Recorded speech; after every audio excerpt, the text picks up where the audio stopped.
Hello friends, welcome to IICS platform. आज है 29 of June और 29 ऑफ जून के करेंगे हम करंट अफेयर।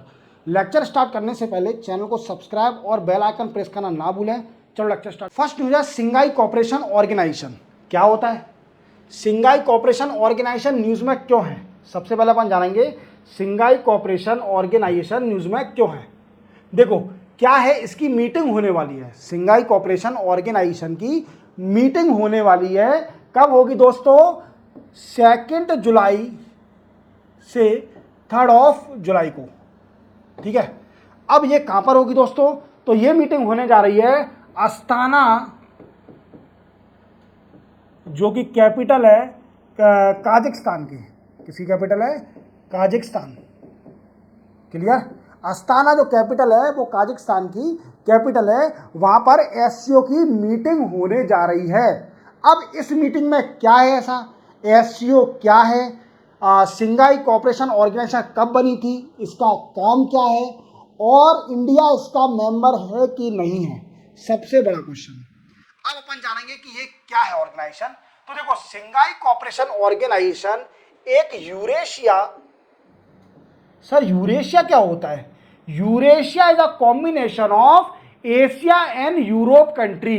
देखो आपको मालूम है रशिया जो कंट्री है, कुछ पार्ट रशिया का यूरोप में आता है और अधिकतर पार्ट एशिया कॉन्टिनेंट में आता है। ठीक है, तो Eurasia political, economical, international security क्या और डिफेंस ऑर्गेनाइजेशन है। समझ रहे हो आप मेरे कि एससीओ एक यूरेशिया की पॉलिटिकल, इकोनॉमिकल और इंटरनेशनल सिक्योरिटी देने वाली, जैसे नाटो सिक्योरिटी देती है, इसी की तर्क पर बनाता है एससीओ। क्या बनाता दोस्तों? एससीओ इसी की तर्क पर बनाता है, नाटो की तर्क पर। ठीक है, अब एससीओ डिफेंस इंटरनेशनल सिक्योरिटी देती है। ठीक है, और डिफेंस का आपको ऑर्गेनाइजेशन, डिफेंस ऑर्गेनाइजेशन भी। अब दोस्तों ये बनी कब थी? तो ये बनी थी दोस्तों 2001 में सेटअप हुआ था इसका। 2001 में इसका सेटअप हुआ था बाई बाई बाई चाइना। कब हुआ था दोस्तों? By China. चाइना और रशिया, चाइना और रशिया ने दोनों ने मिलके सिंघाई कॉर्पोरेशन ऑर्गेनाइजेशन को बनाया था। पर अंदर की बात मैं आपको बताऊं, ये नाटो के लिए अल्टरनेटिव बनाया था। नाटो को जो अल्टरनेटिव बन जाए कि नाटो लोगों का क्या है, यूरोप का है, और इधर एक सिंघाई कॉर्पोरेशन ऑर्गेनाइजेशन बना दिया कि जो नाटो का अल्टरनेटिव होगा। समझ में आ रहा है मेरी बात को? समझ में आ रहा है? अब चाइना और रशिया ने 2001 में सिंघाई कॉर्पोरेशन ऑर्गेनाइजेशन बनाया था और इसी के साथ इसका जो हेडक्वार्टर है दोस्तों, हेडक्वार्टर वो है बीजिंग, चाइना में। कहां पर है दोस्तों? बीजिंग, चाइना में। और इसका एक regional anti terrorist structure executive committee का ऑफिस है। कहां पर दोस्तों? कहां पर है? तस्कन में। ये तस्कन कहां पर है? उज्बेकिस्तान में। कहां पर है दोस्तों? उज्बेकिस्तान में। तस्कन तो आप समझ गए होंगे। तस्कन का नाम सुनकर दुख हुआ होगा, क्योंकि तस्कन में क्या हुआ था? लाल बहादुर शास्त्री की मृत्यु हो गई थी तस्कन में। जब पाकिस्तान के साथ डील साइन करने गए थे तो उनकी मृत्यु हो गई थी अटैक के कारण। अब वो कंट्रोवर्सी है कि अटैक के कारण हुई या कुछ मिला के उनको खिला दिया, वो एक कंट्रोवर्सी है। तो वो भी एक मीन्स उसकी इन्वेस्टिगेशन हुई पर कोई फाइनल रिजल्ट नहीं निकला, तो उनको डिक्लेयर कर दिया कि उनके अटैक के कारण मौत हुई थी तस्कन में, उज्बेकिस्तान में। ठीक है, अब इसका regional anti terrorist structure executive committee कहां पर है दोस्तों? तस्कन में, जो कि उज्बेकिस्तान में है। समझ में आ गया? अब इसके मेंबर भी जान लेते हैं हम। इसके मेंबर है चाइना, ये तो मेन है, रशिया, ये दोनों तो मेन है जिसने सिंघाई कॉर्पोरेशन ऑर्गेनाइजेशन को मनाया था, सेटअप किया था। दूसरा है काजाकिस्तान,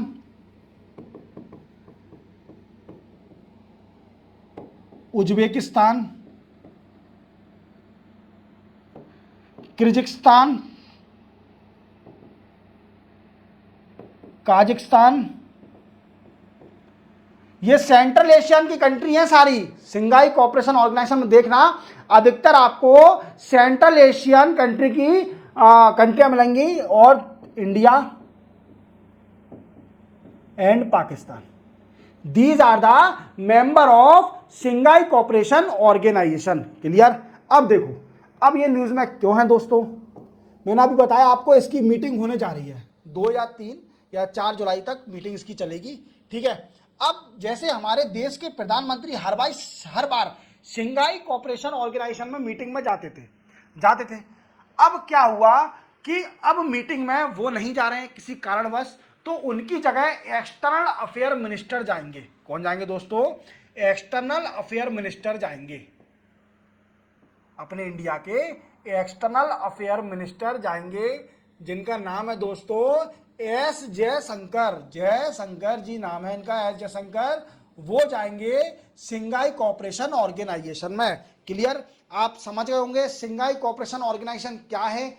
अब जब मीटिंग होगी, जब मीटिंग के बाद कौन से डिक्लेरेशन, कौन सी डील साइन करी है या कौन से डिसीजन लिए हैं, वो अपन डिटेल में समझेंगे 4 या 5 जुलाई को। क्लियर। इसी के साथ चलते हैं अपन नेक्स्ट न्यूज पर। नेक्स्ट न्यूज है दोस्तों फाइनेंशियल एक्शन टास्क फोर्स। क्या फुल फॉर्म है इसका? Financial action task force. Clear.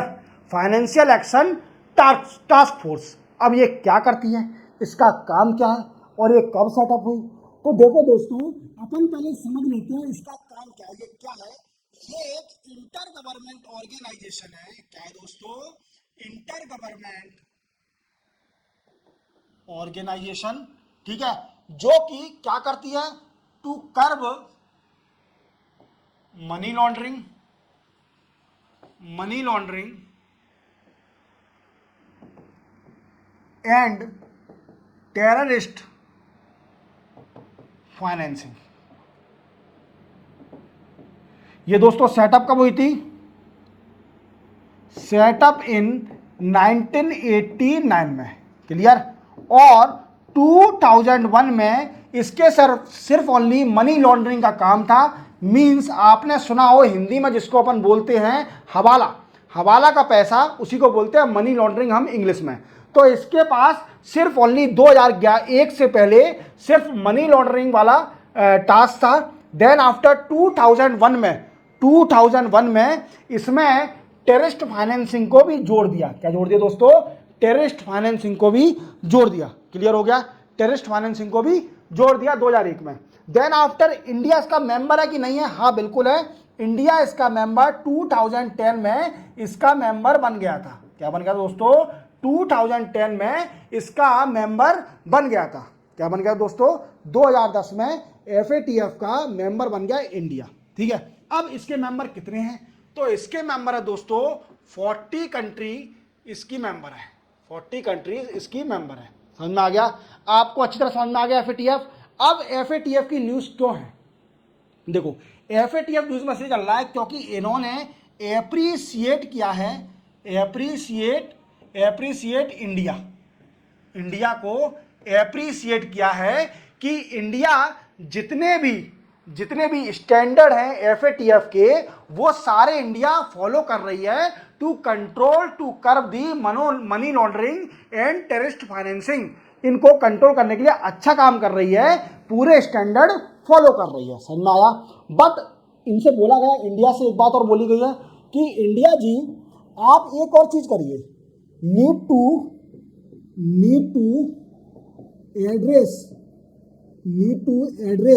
Address क्या? मनी लॉन्ड्रिंग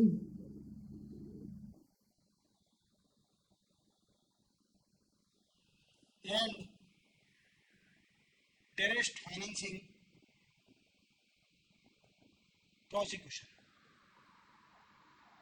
क्या कि मनी लॉन्ड्रिंग और टेररिस्ट फाइनेंसिंग में जो सजा देने में बड़ी लेट हो रहा है इंडिया के अंदर, उस पर जल्दी जल्दी उनको सजा दी जाए जो भी मनी लॉन्ड्रिंग और टेररिस्ट फाइनेंस में इन्वॉल्व है। इंडिया इस पर फोकस कर ले तो इंडिया का काम हो जाएगा, ठीक है, अच्छा काम चलेगा इंडिया का। और टेररिस्ट फाइनेंसिंग आप जानते हो कि पाकिस्तान अपने बगल में ही रह रही है जो कि टेररिस्ट कंट्री है, तो उसकी टेररिस्ट फाइनेंसिंग कंट्रोल करने के लिए इंडिया अच्छा काम कर रही है। और मनी लॉन्ड्रिंग हवाला का तो आप जानते हो, हवाला मनी, हवाला पैसे हवाला करना, तो उस पर भी इंडिया अच्छा काम कर रही है। तो आप समझ गए होंगे FATF क्या है और इंडिया की तारीफ करिए, ये भी समझ गए होंगे। इसी के साथ चलते हैं अपन नेक्स्ट न्यूज़ पर। नेक्स्ट न्यूज़ हमारी नीट एग्जाम का। देखो आपको मालूम है कि नीट का एग्जाम लीक हो गया था। क्या हो गया था? इसका पेपर लीक हो गया था और इवन इस पेपर के कारण कई सारे पार्लियामेंट में भी ऑब्जेक्शन उठाया जा रहा है। पार्लियामेंट को मींस पार्लियामेंट को वर्क करने में जो अपोजिशन पार्टी है वो कितना वॉयलेंस कर रही है, पार्लियामेंट में ऑब्जेक्शन उठा रही है कि आप पहले नीट के ऊपर कोई एक्शन लें या पेपर को पूरा खत्म करें, दूसरी द्वारा एग्जाम कराएं। पर मेरे दोस्तों, अपोजिशन पार्टी, इस बात से आप भी थोड़ा अपने घर में अमल कीजिए कि अगर नीट का एग्जाम पूरी तरह से कैंसिल हो जाता है तो इसका नुकसान किसको होगा? जो बच्चे सीरियस 1 साल से तैयारी कर रहे हैं और उनका पेपर निकल रहा है तो उनका जीवन खराब होगा। आप ये भी देखिए, देखो इन्वेस्टिगेशन चल रही है, इसकी जो भी कल्प्रिट होगा, जो भी इसमें इन्वॉल्व होगा, सब पकड़े जाएंगे। और आप इस तरह काम ना करें, पार्लियामेंट अभी स्टार्ट हुई है और इस तरह की एक्टिविटी आप कर रहे हो वो सही नहीं है। कंस्ट्रक्टिव क्रिटिसिज्म वो सही है, पर डिस्ट्रक्टिव क्रिटिसिज्म आप कर रहे हो वो गलत है। आप करिए अपोजिशन पार्टी में कंस्ट्रक्टिव क्रिटिसिज्म करिए, ना कि डिस्ट्रक्टिव क्रिटिसिज्म करिए, ठीक है। चलते अपन आगे। देखो नीट का एग्जाम लीक हो गया था। लीक होने के कारण क्या हुआ था कि गवर्नमेंट ने कई सारे एक्शन लिए। इसको देखने के लिए सबसे पहली बात कि क्या करा है कि एक हाई लेवल कमेटी सेटअप करी है। क्या दोस्तों? हाई लेवल एक कमेटी सेटअप करी है, हाई लेवल कमेटी, जो कि क्या करेगी? इसका काम होगा examine conduct of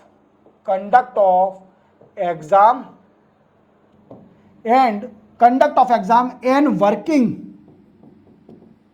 working of national testing agency, जो कि नीट का एग्जाम कंडक्ट कराती है नेशनल टेस्टिंग एजेंसी। अभी आपको मालूम है कि सुबोध सिंह जी को हटा दिया था, इसके जो चीफ थे इसके, उनको हटा दिया था, जो भी डायरेक्टर थे इनके उनको हटा दिया था, दूसरे नए डायरेक्टर बन गए थे। मैंने क्वेश्चन में बताया था आपको MCQ के अंदर।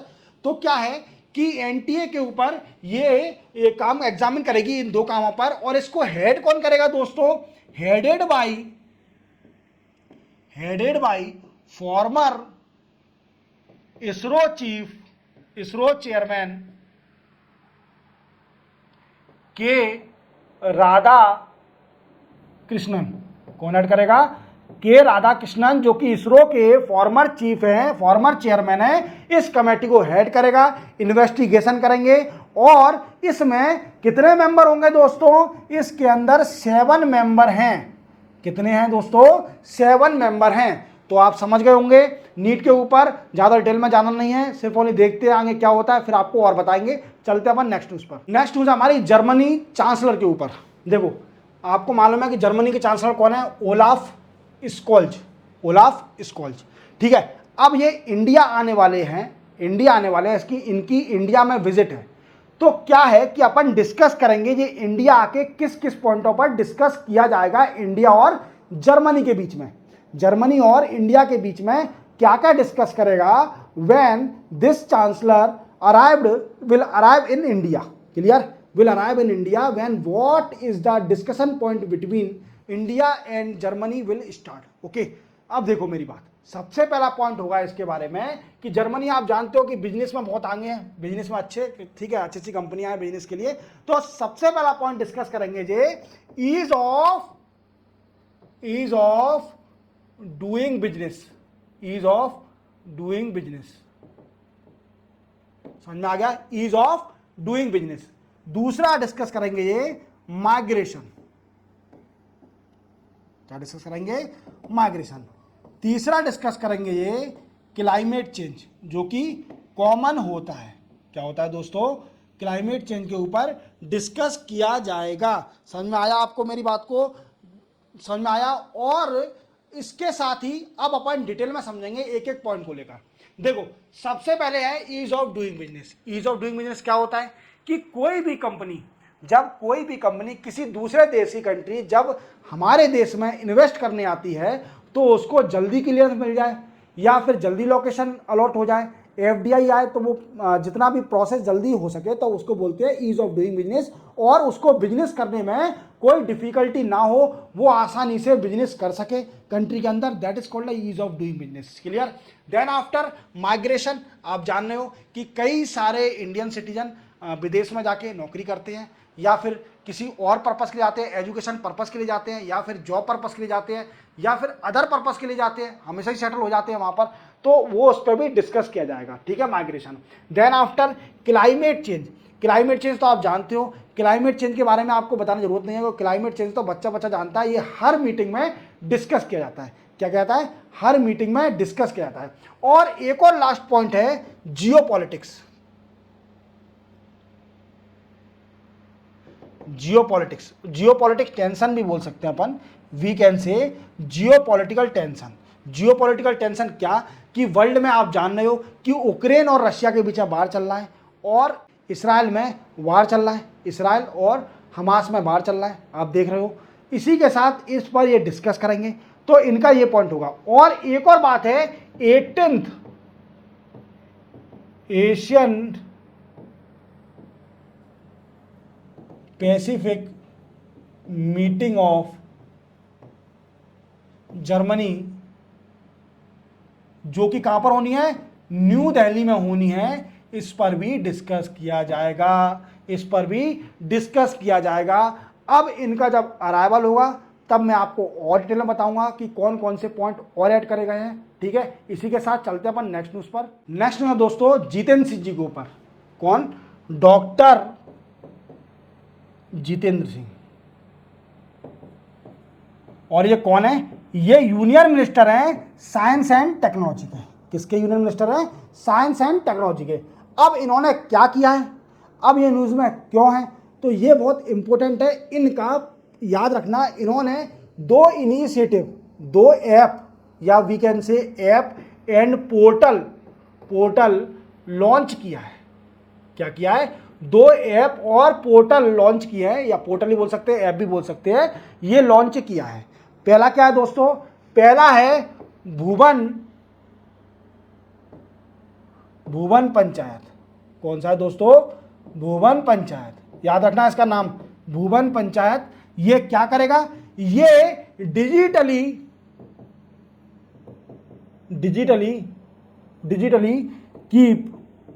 कीप लैंड रिकॉर्ड, लैंड के रिकॉर्ड रखेगा डिजिटली और उसको एनालिसिस करेगा। समझ में आ गया? भुवन पंचायत। दूसरा है जो कि इसरो ने बनाया है, जिसका नाम है नेशनल, क्या दोस्तों? National database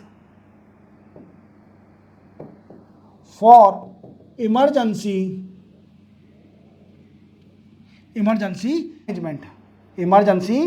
management. ये क्या करेगी? ये सैटेलाइट के जरिए